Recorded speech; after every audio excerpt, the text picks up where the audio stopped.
George showed a bunch of stuff at the wrap party. He showed a kind of a montage, which was really a nice thing for him to do for all of us, because we were dying. We kept saying, when can we see something? We were just so anxious to see something. And he showed us a bunch of stuff at the wrap party, and it looked so good. We were just so jazzed. We thought, wow, this could really be a good movie. The first cut of the picture was done, and it, I put all these songs down, and I'd written the scenes of the songs and everything. When we cut the whole thing together, it was a 3-hour movie.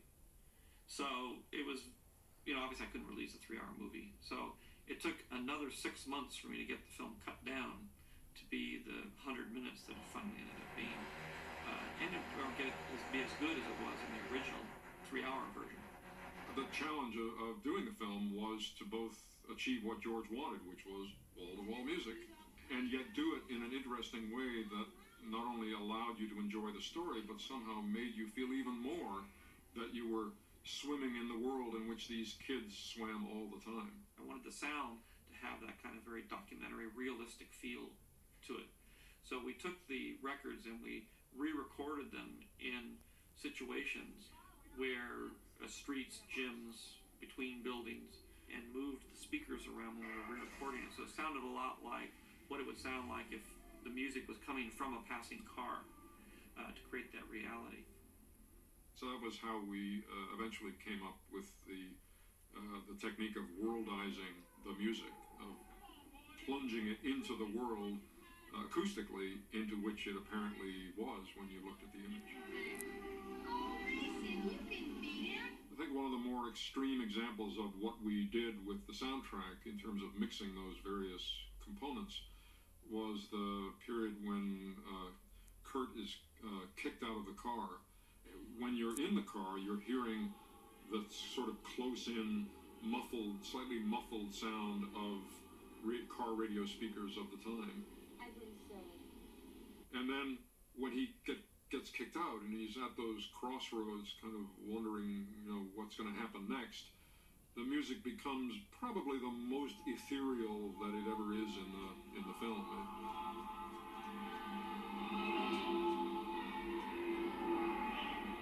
The music in the film, not only is it true to the story and the time in which the story takes place, but the music acts like, sometimes like a Greek chorus to sort of comment on the events that are taking place. Steve and Laurie are asked to dance this, and they come out, and the song is Smoke Gets in Your Eyes.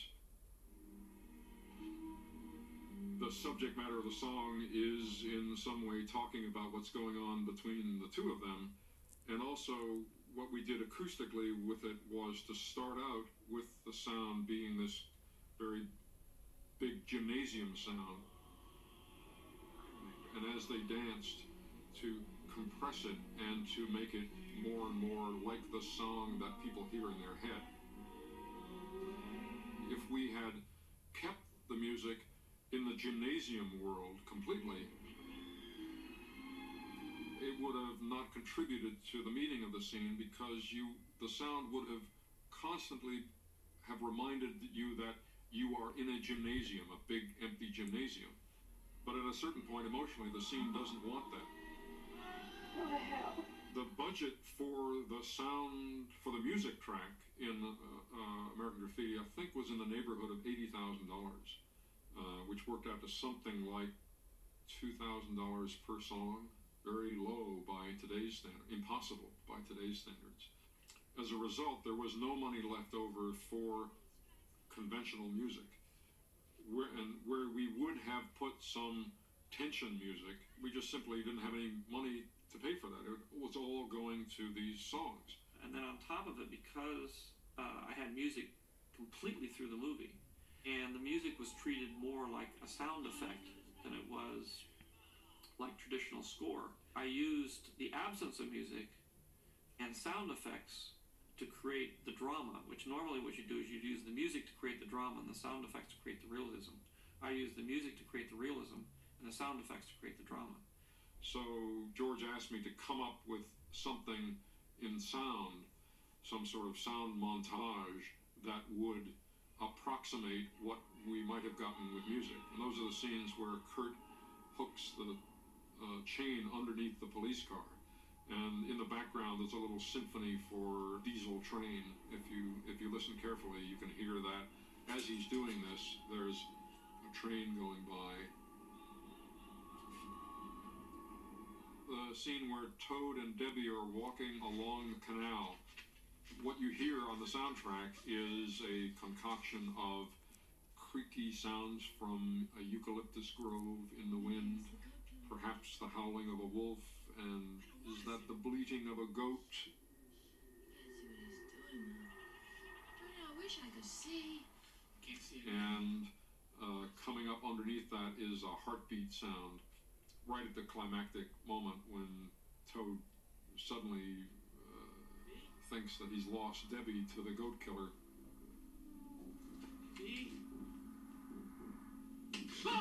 At that point, all of these scary sounds go away. Don't do that. Come on, let's get out of here. He showed it to an audience, invited the studio to come and see it, and they hadn't seen it. This was the first time they'd ever seen it. And the audience loved it, went crazy, and the studio didn't like it very much. Yeah, the executive from Universal was there, and he came up to me with a grave face, and he said, well, he said, we have a lot of work, and I just couldn't believe that he didn't see what he had, and George was cowering in the background, because he didn't want to get in the middle of this, and I remember telling the guy, I said, listen, if Universal doesn't want the picture, I'll buy the picture today for what you have in it. And I remember telling him, I said, you should get on your knees and thank this young man for what he's done for your career. When the movie was finished, and Universal was very worried about it in every regard, what they were going to do with it, there was talk of putting it on television, and they just didn't know what to do. We would have screenings whenever somebody like from the marketing department or somebody at Universal wanted to see the movie. We'd always get all the production assistants and the secretaries, and we'd fill the theater. So every time we do it, we'd do it in the big theater with 100 seats, and we'd fill the 100 seats. So if 2 or 3 people wanted to see the movie, there'd always be 100 there.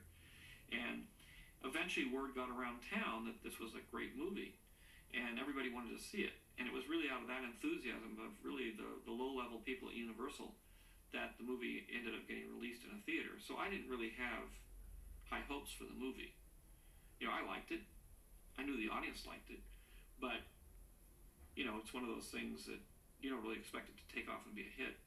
The title American Graffiti was George's inspiration, and he never doubted it, and he was absolutely convinced that that was the right title. And we were getting lots of pressure from Universal or whoever the other people were that were involved in marketing, that basically people didn't know what graffiti really meant necessarily, that they would think it's a movie about feet. I remember someone telling me, and I must confess that I was I didn't agree with it, but I was saying to George, well, let's just come up with another name, any kind of dumb name that will kind of be more clear that this is a film about an era of rock and roll and what have you, and we all suggested stupid names, and it was George. I have to hand it to George. I said, look, at the name is American Graffiti, and that's it.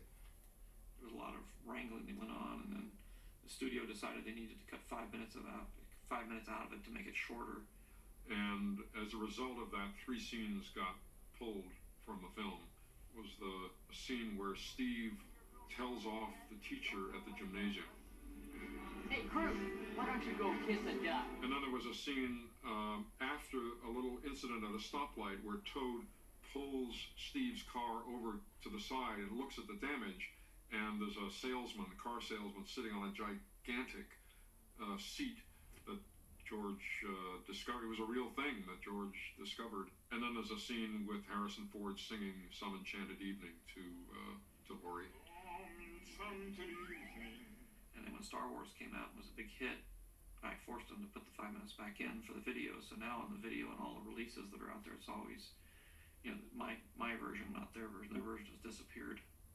In our minds, we couldn't imagine that this picture would be a success because it was such a small picture and it had no movie stars or anything you associate with a Hollywood success.